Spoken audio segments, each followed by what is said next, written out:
buenas. Seguimos con el ciclo de la humanización de la sanidad a través de la historia dedicado al barroco y seguimos también en la Real Academia Nacional de Medicina, en una sala que es muy bonita, pequeña pero muy bonita, que es la sala en donde está la exposición de los microscopios, propiedad de esta Real Academia. Es una sala además muy adecuada al tema de hoy, porque hoy vamos a hablar de la modificación de los instrumentos científicos o de las novedades de los instrumentos científicos durante el barroco. Para ello tengo a mi lado al doctor Raúl Rodríguez Nozal. Doctor Raúl Rodríguez Nozal es catedrático de Historia de la Ciencia en la Universidad de Alcalá de Henares. Estudió, se licenció y hizo su doctorado en la Universidad Complutense, es premio extraordinario de doctorado, hizo una larga estancia en el Centre de Recherche Latinoamericanas del CNRS, en la Facultad de Letras y Lenguas en la Universidad de Poitiers. Es catedrático ya hace algún tiempo, tiene muchos premios de investigación, algunos de la Real Academia, otros de diversas fundaciones, fruto de los cuales pues es que tiene 5 sexenios de investigación, lo cual, dada la edad que tiene, que es un joven catedrático todavía, pues significa que se va a jubilar evidentemente con todo, es decir, que tiene una vida investigadora muy exitosa. Ha estudiado fundamentalmente 2 o 3 cuestiones y ahora está con una cuarta. Él es un experto en expediciones científicas y en sus resultados durante el siglo XVIII.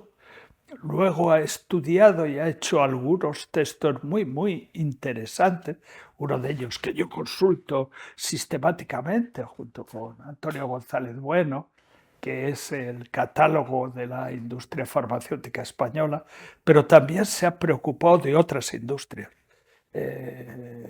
Ha trabajado mucho en esos temas. También ha estudiado algunas terapéuticas importantísimas, entre ellas, que yo recuerde ahora, la penicilina, y en la actualidad está muy entregado, que yo sepa, a los estudios de historia social relacionados pues con la actividad de las personas que trabajan en profesiones relacionadas con la ciencia. En este caso le hemos pedido que nos haga el favor, porque él puede hacerlo ya que le toca dar clase de casi todo, pero que nos haga el favor de hablar de un tema verdaderamente complejo, que son la modificación que durante el barroco se dio en los sistemas de observación, fundamental para la investigación científica. Cuando el doctor Rodríguez Nozal quiera, tiene la palabra. Pues muchas gracias, Javier, por tus palabras, por haberme invitado a participar. Por supuesto que también a la Fundación de Ciencias de la Salud, a la que además quiero dar la enhorabuena, no solo el agradecimiento, también la enhorabuena por esta iniciativa, que me parece muy interesante. La ciencia siempre ha sido, y espero que lo continúe siendo, una actividad intelectual y creativa. Albert Einstein, en una entrevista concedida al periodista Josh Berek, llegó a decir: «Soy lo suficientemente artista como para recurrir libremente a mi imaginación. La imaginación es más importante que el conocimiento es limitado, la imaginación envuelve al mundo». Ante afirmaciones como esta, es normal que le preguntara si se consideraba filósofo o matemático. «Yo soy solamente un físico», contestó él. La pregunta tiene su razón de ser. En la actualidad es difícil asumir que una misma persona asuma los roles de filósofo y científico. Es más, muchos planes de estudio que hemos padecido se han empeñado de manera inmisericorde en separar filosofía y ciencia en compartimentos estancos, o lo que es peor, formando parte de bandos opuestos en esa aberrante y dañina diferenciación académica entre ciencias y letras. Es evidente que esa misma pregunta jamás se lo hubieran hecho a un científico de la antigüedad o la Edad Media, básicamente porque no la hubieran entendido. Obviamente la ciencia la hacían los filósofos, con los recursos y herramientas a su alcance, como la lógica, la metafísica, la geometría, incluso la teología. La ciencia, tal y como la entendemos hoy en día, se edifica en el siglo XVII, al menos ese es el consenso de la historiografía clásica. En lo que no existe tanto acuerdo es si este fenómeno, habitualmente conocido como revolución científica, se produjo de manera abrupta, a golpe de paradigma, o de manera gradual, entendiendo este proceso como una evolución científica, que comienza a larvarse entre los siglos XIII y XIV, con un periodo especialmente rupturista como fue el Renacimiento. Según esta tesis continuista, defendida entre otros por Duhem o Crombie, muchos de los conceptos sobre física del siglo XVII que se creían aportaciones originales, incluso revolucionarias, se sustentan en aportaciones científicas generadas durante la Baja Edad Media, que los científicos del Barroco conocían bien. Véanse, por ejemplo, las propuestas metodológicas y teóricas de pensadores como Grosseteste, Alberto Magno, Roger Bacon, Juan Duns Scoto, Guillermo de Ockham, Jean Buridan, Nicolás de Oresme, Domingo de Soto o los calculadores del Merton College.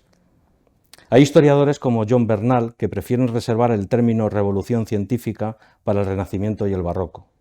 Este autor en concreto propone 3 periodos articulados en base al contexto histórico-social que envolvió a la revolución científica y que permiten comprender el final del feudalismo y el comienzo del capitalismo. El primero entre los años 1440 y 1540, presidido por los grandes viajes de los navegantes, la reforma, la irrupción de España como primera potencia mundial. El segundo entre 1540 y 1650, marcado por las guerras de religión, el comercio y la piratería, y la aparición de la burguesía en lugares que acabarían siendo muy importantes para la ciencia, como Holanda, que saldrá bastante a lo largo de esta charla. El tercero, entre 1650 y 1690, es calificado por John Bernal como la mayoría de edad de la ciencia. Durante este lapso temporal se fundan las primeras sociedades científicas y se terminan de sentar las bases de la ciencia moderna.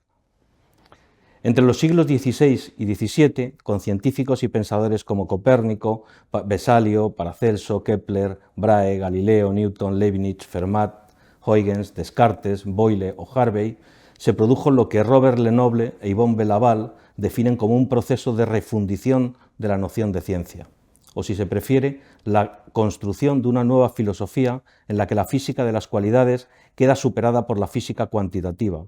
El universo pasa de ser finito a infinito.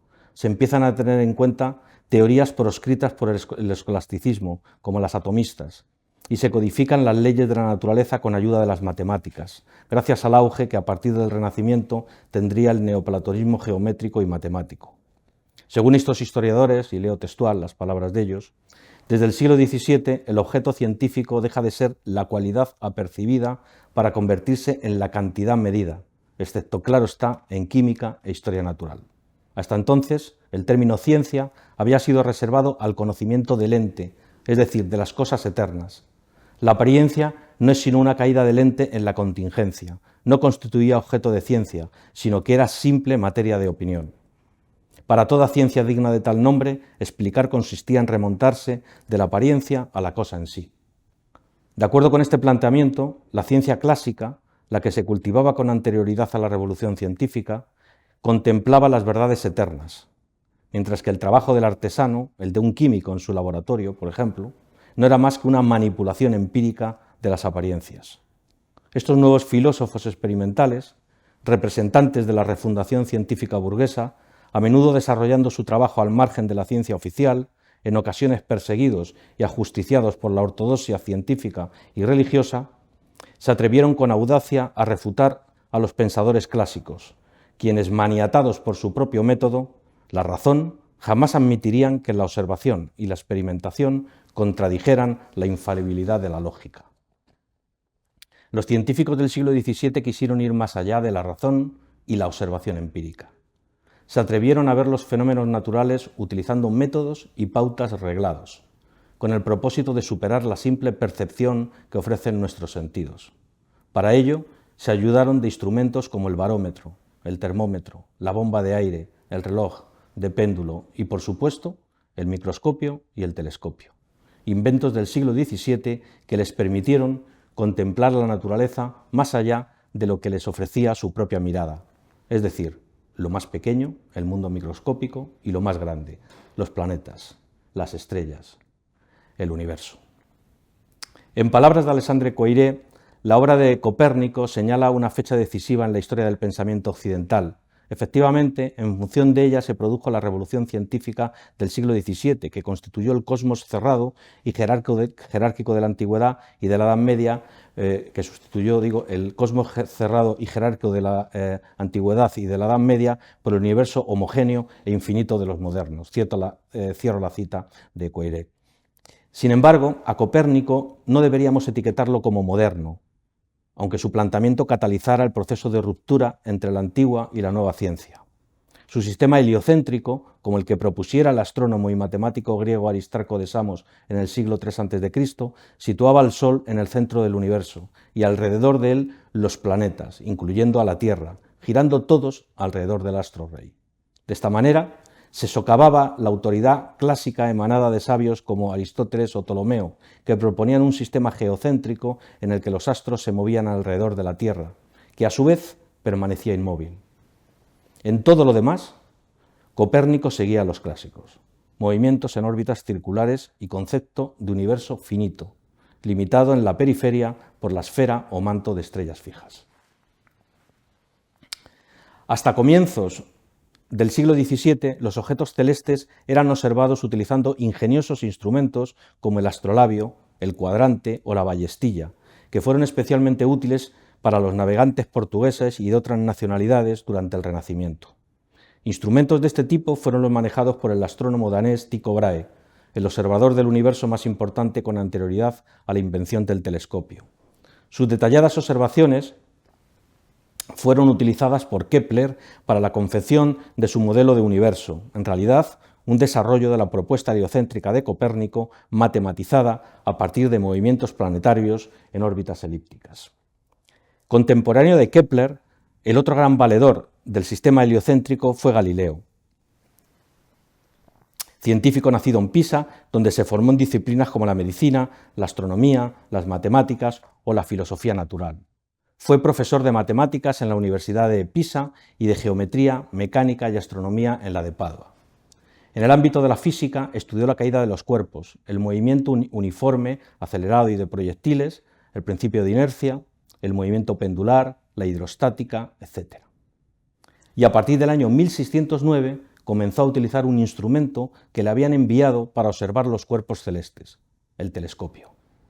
Se trataba de un invento holandés que hundía sus raíces en la existencia de unas pequeñas lentes convexas, como pequeñas lentejuelas de piedras pulidas, conocidas como espejos ustorios, que se solían utilizar para hacer fuego concentrando los rayos solares a través de ellas.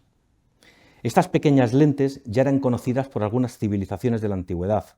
Entre los siglos XI y XIII se utilizaron como piedras de lectura, a modo de lupas, por los monjes copistas, y a partir del siglo XIII ya era habitual que estas lentes convexas se montaran en armaduras de metal para confeccionar monóculos y gafas.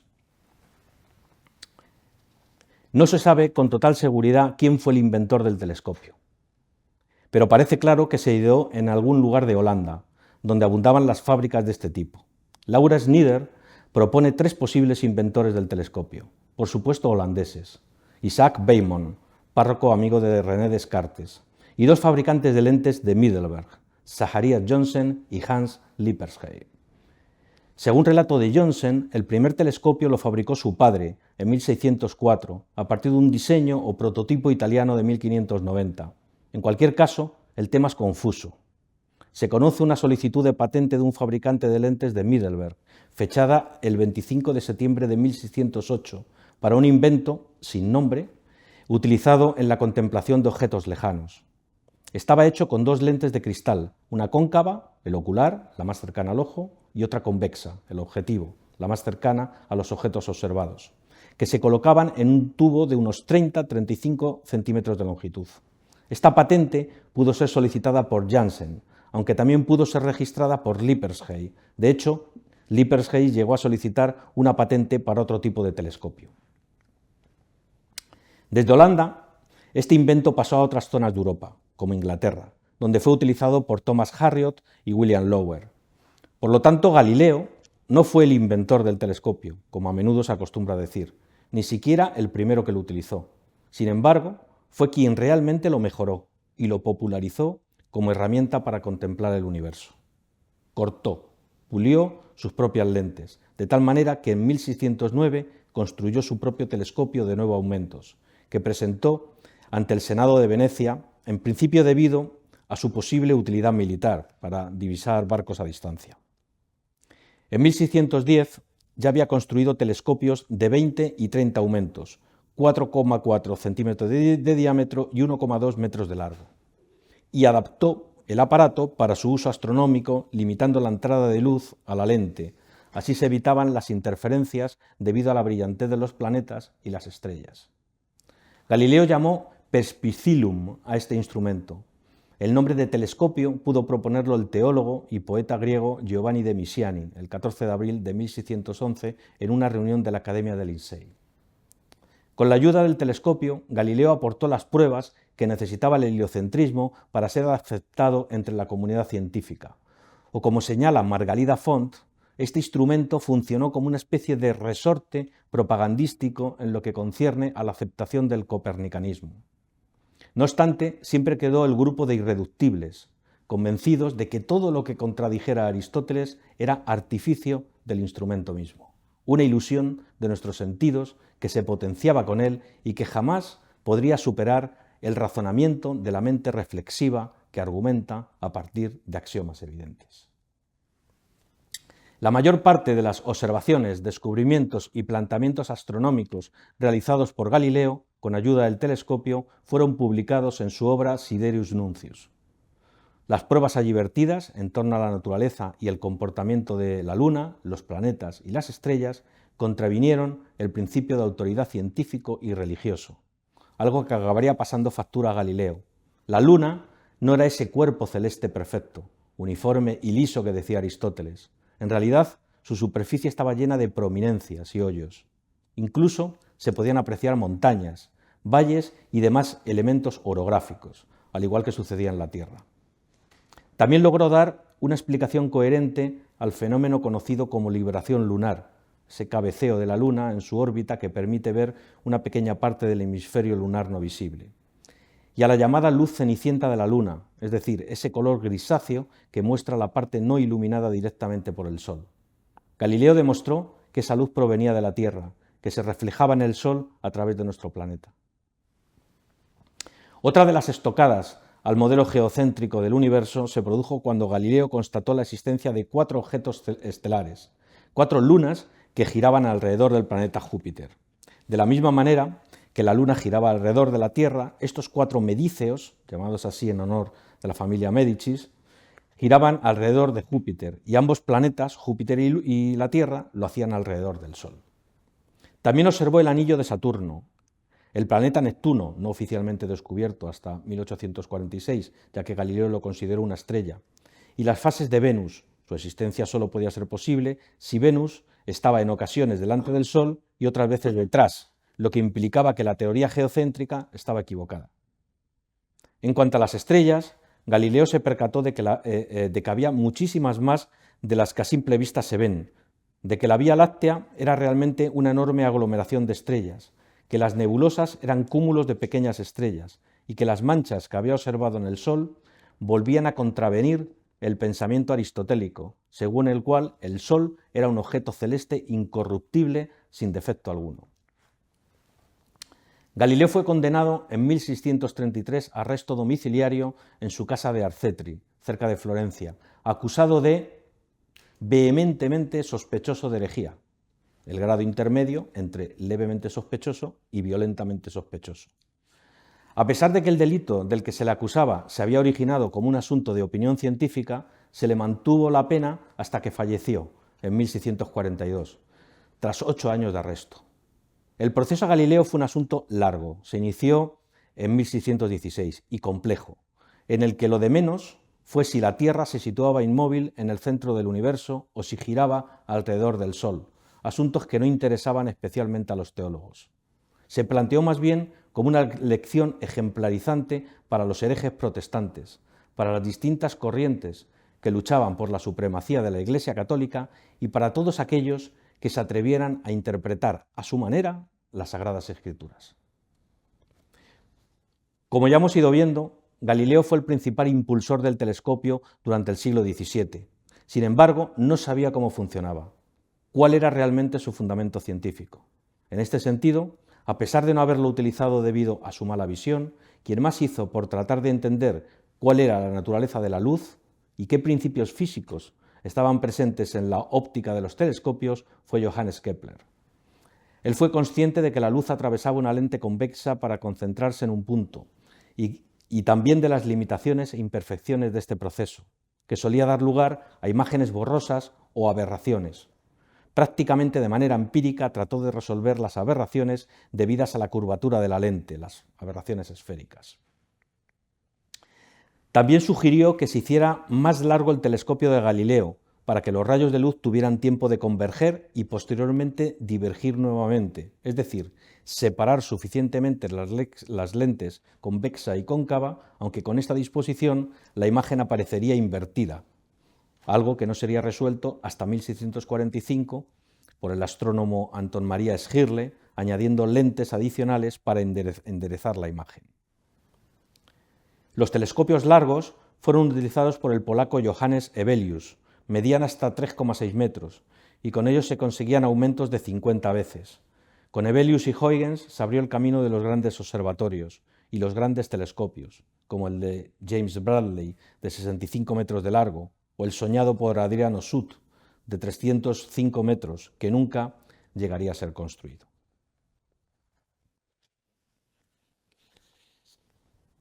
Mientras que el telescopio nos facilita el acercamiento visual al universo, el microscopio nos permite ver el mundo vivo más allá de lo que captan de manera natural nuestros sentidos. Desde el punto de vista de la tecnología óptica, el fundamento del microscopio es el de un telescopio invertido, por lo que no es descabellado pensar que Galileo fuera uno de los primeros científicos en utilizar su telescopio para ver objetos, insectos y otros seres vivos. De hecho, entre 1620 y 1624 debió fabricar su propio microscopio, denominado oquialino, ojito. Mientras tanto, en Holanda también trabajaban en este instrumento.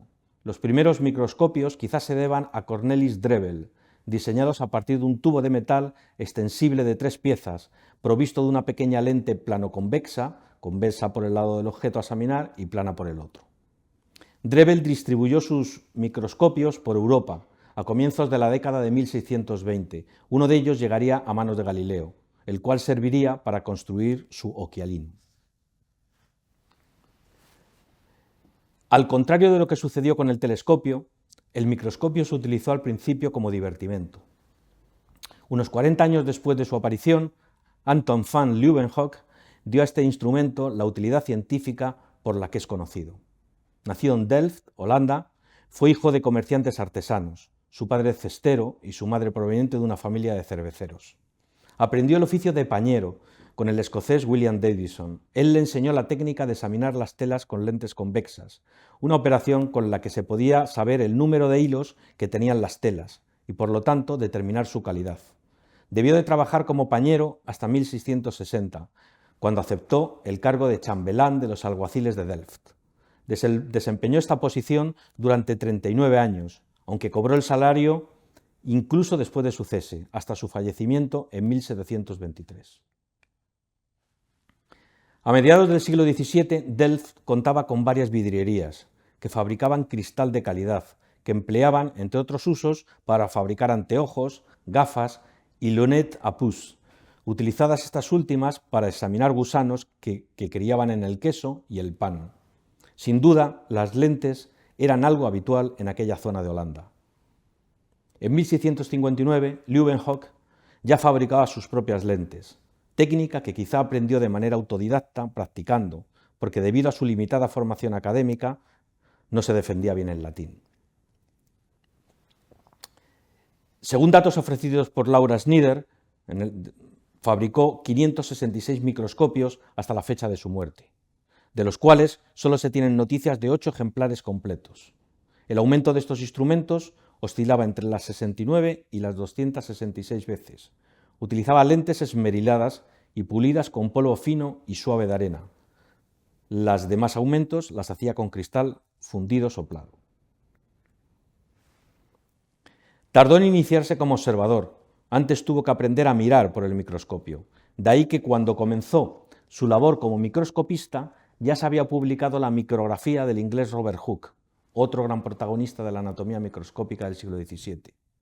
Aunque él siempre manifestó que nunca la leyó, entre otras cosas porque solo era capaz de leer en holandés, una afirmación difícil de creer, porque su mujer leía inglés, y él probablemente también, aunque además cuesta pensar que no se interesara por la descripción que hacía Hooke de su microscopio de doble lente. Sin formación científica, o a lo sumo adquirida de manera autodidacta, Leeuwenhoek desarrolló su trabajo como microscopista al margen de los circuitos académicos habituales, aunque se carteó con la Royal Society de Londres durante 50 años. Nunca publicó nada, pero dio cuenta de sus descubrimientos en estas cartas, aproximadamente 300. Miraba al microscopio su propio sudor, su sangre, sus dientes. Descubrió los glóbulos rojos, criaturas microscópicas en el agua, la nieve y otros sustratos. Observó el nervio óptico en vacas, el movimiento de la sangre en los capilares, los espermatozoides, las fibras musculares, los cristales de urato sódico en pacientes de gota, microorganismos como diatomeas, vorticela o stentor, etc. Nunca reveló sus métodos de observación. Quizá miraba en habitaciones oscuras o utilizaba una especie de cámara oscura. Sea como fuere, el éxito de Leeuwenhoek con sus observaciones se debió a diferentes factores: uso creativo de la luz, destreza para preparar las muestras, buena técnica de medición, su propio condicionamiento visual, era miope, mucha dedicación y paciencia, y utilización de pintores y artistas para plasmar sus observaciones. Esto último no es algo casual. Las relaciones entre pintura y ciencia y entre los profesionales de ambas actividades eran habituales en el siglo XVII. Galileo tenía conocimientos de pintura. Hooke fue aprendiz del pintor holandés Pieter Lely, y muchos pintores, por ejemplo, miniaturistas como Jacob Ufnago, Jan Hudacht o Rachel Gauss, eran estudiantes de filosofía natural. La conexión entre ciencia y arte es aún más notoria en Delft, lugar donde también nació el pintor Johannes Vermeer, justo el mismo año que Leeuwenhoek. Ambos incluso fueron bautizados en el mismo sitio, la Nieuwe Kerk de Delft, con 4 días de diferencia. También holandeses, como Leeuwenhoek, fueron Willem Maus y John Swammerdam. El primero estudió la textura de las fibras musculares y el segundo desarrolló el grueso de su labor como microscopista en el ámbito zoológico, anatomía y embriología de los insectos y de la rana. Sus principales aportaciones, su Biblia de la naturaleza, fueron publicadas 57 años después de su muerte, gracias a la acción de otro neerlandés ilustre en el ámbito de la botánica y la medicina, Herman Boerhaave. En Inglaterra también trabajaron en el ámbito de la microscopía Clopton Hivers y Thomas Willis y Nehemiah Grew. El primero con los huesos como principal sustrato, el segundo más centrado en el tubo digestivo, los vasos sanguíneos y el árbol respiratorio, y el tercero en el ámbito de la histología vegetal.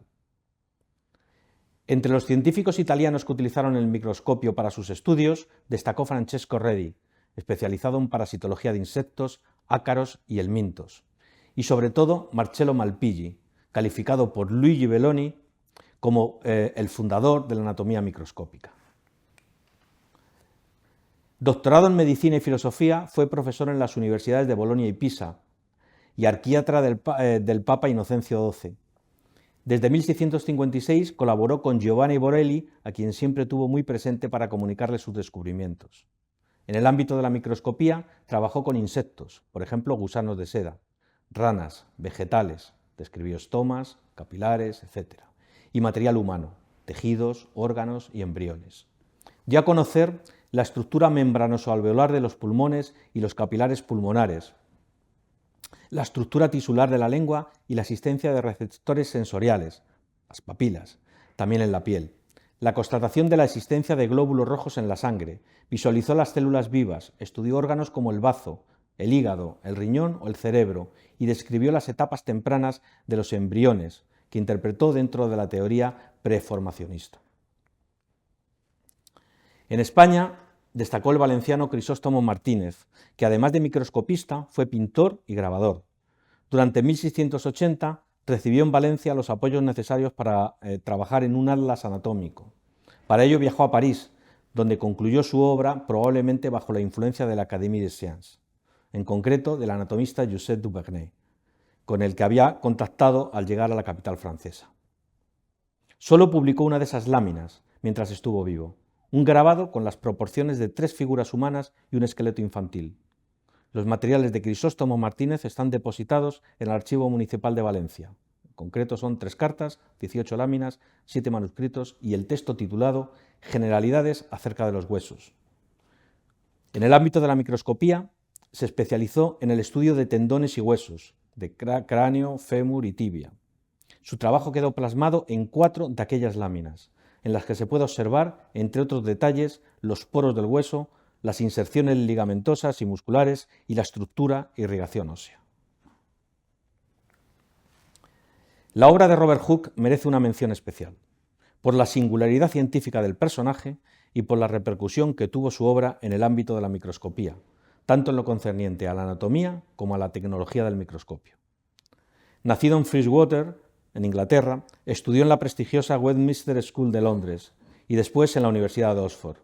Trabajó como ayudante del químico Robert Boyle y también junto a Christopher Wren en la reconstrucción de Londres tras el incendio de 1666, que quemó parte de la ciudad. Se reconstruyeron más de 7.000 edificios, se edificó la Catedral de San Pablo y unas 50 iglesias. En esos trabajos intervino Hooke. Fue inspector urbanístico municipal, medición, delimitación y certificación de propiedades, alcantarillado, pavimentación de calles, restauración de puentes, etc. Y arquitecto. Entre sus obras, de hecho, destacan el edificio del Real Colegio de Médicos, donde luego se instalaría el Museo Británico, o el Hospital de Bethlehem, que es el que se ve en la imagen. Desempeñó el cargo de responsable de experimentos de la Royal Society de Londres desde 1665, apenas unos años después de su fundación hasta su fallecimiento en 1703. Su difícil personalidad, parece que era vanidoso, irritable y propenso a repentinos ataques de cólera, su condición enfermiza e hipocondríaca y su creatividad y sabiduría en diferentes facetas de la ciencia, en opinión de Manuel Valera, Robert Hooke fue, leo sus palabras, el científico experimental más importante del siglo XVII, le granjearon la enemistad de muchos científicos de la época, algunos tan distinguidos como Newton, Huygens, Hevelius, Leibniz, Flamsteed, Wallis, etc., con quienes mantuvo polémicas científicas. Realizó importantes aportaciones en materia como la astronomía, mejoras tecnológicas en los telescopios, observación de los astros, paralelaje y aberraciones estelares, etc. La mecánica, ley de la elasticidad de Hooke. La química, prácticamente participó en los descubrimientos más importantes de Robert Boyle. La geología, fósiles y teorías geológicas sobre el relieve terrestre. La instrumentación científica, aportaciones tecnológicas importantes en barómetros, termómetros, anemómetros, higrómetros, máquinas para pulir lentes, cronómetros, telescopios, microscopios, como por ejemplo su famoso microscopio compuesto. O la arquitectura. A él se deben las ventanas de guillotina, la construcción de arcos de obra, instrumentos para medir distancia, etc. Cuando hablábamos de Leeuwenhoek, ya mencionábamos la micrografía, la obra maestra de Hooke. En opinión de Carlos Solís, leo textual, una profunda especulación, aunque experimentalmente controlada, acerca del orden y economía natural de los seres materiales. Cierro la cita. Esta obra fue escrita por encargo de la Royal Society, redactada a partir de un proyecto iniciado 2 años antes por Christopher Wren, quien ya había realizado estudios microscópicos y dibujos de insectos. Hooke continuó este trabajo, en el que finalmente se incluyeron 60 observaciones, 57 microscópicas y 3 telescópicas, realizadas por un microscopio compuesto de su invención. Entre los grabados de esta obra espectacular hay objetos como puntas de aguja, navajas, telas, etc. Materiales como carbón vegetal, madera fósil, corcho, arena o vidrio, y elementos procedentes del mundo vegetal y animal, como hongos, musgos, semillas, plumas, pelos, ojos, aguijones, escamas, alas, patas, arácnidos, insectos o nematodos. La primera traducción completa de esta obra al español fue realizada gracias a la labor desarrollada por Carlos Solís y la editorial Alfaguara. Y finalizo esta exposición con una cita de Hooke, incluida en el prefacio de su micrografía, que resume muy bien la importancia que tuvieron los instrumentos científicos como el telescopio y el microscopio en la construcción de la nueva ciencia experimental, la que acabaría superando los viejos planteamientos doctrinales que aún en el siglo XVII habían llegado desde los autores clásicos. Lo primero que hay que hacer en esta grave empresa es estar alerta a los fallos de los sentidos y ampliar el dominio de los mismos. La siguiente precaución que hay que tomar, por lo que atañe a los sentidos, es socorrer sus debilidades con instrumentos y, por así decir, complementar con órganos artificiales los naturales. En los últimos tiempos se ha llevado a cabo esto con uno de ellos, mediante la invención de vidrios ópticos, lo cual ha producido un prodigioso beneficio a todo tipo de conocimiento útil. Mediante los telescopios, nada hay tan distante que no pueda traerse ante nuestra vista, mientras que merced a los microscopios, nada hay tan pequeño que escape a nuestro examen, con lo que todo un nuevo mundo visible se revela al entendimiento. Por estos medios, los cielos se abren, apareciendo en ellos un vasto número de nuevos astros, nuevos movimientos y nuevas producciones a las que eran completamente ajenos todos los astrónomos antiguos. Mediante ellos, la propia Tierra que se extiende tan próxima a nosotros, bajo nuestros pies, nos muestra algo completamente nuevo, y en cada diminuta partícula de su materia contemplamos ahora una diversidad de criaturas casi tan grande como la que antes podíamos captar en la totalidad del universo mismo. No parece improbable que mediante la ayuda de estos medios llegue a descubrirse más plenamente la sutil composición de los cuerpos, la estructura de sus partes, las varias texturas de su materia, los instrumentos y modos de sus movimientos internos y todas las demás posibles constituciones de las cosas, todo lo cual los antiguos peripatéticos se conformaban con abordar mediante dos palabras, generales e inútiles, si no se explican más, como son materia y forma. La verdad es que si la ciencia de la naturaleza ha venido siendo durante mucho tiempo obra tan solo del cerebro y de la fantasía, siendo ya hora de que retorne a la sencillez y fundamentación de las observaciones de cosas materiales y obvias. Muchas gracias. Muchas gracias, doctor Rodríguez Nozal. Ha hecho una intervención tan redonda que prácticamente pues sobra cualquier intervención adicional. Su conferencia, su charla, explica la importancia de este tema en este ciclo dedicado al barroco, porque marca un punto de inicio fundamental para lo que ha sido posteriormente la ciencia. Él ha hecho un tema que es complicadísimo, por lo menos desde mi punto de vista, pues ha hecho una exposición, primero muy inteligible, en segundo lugar muy sintética y en tercer lugar muy amena, por lo cual le doy las gracias al doctor Rodríguez Nozal. Les doy las gracias también a todos los que están viendo esta charla y les animo a que sigan con nosotros en próximos días. Muchas gracias. Gracias, Javier.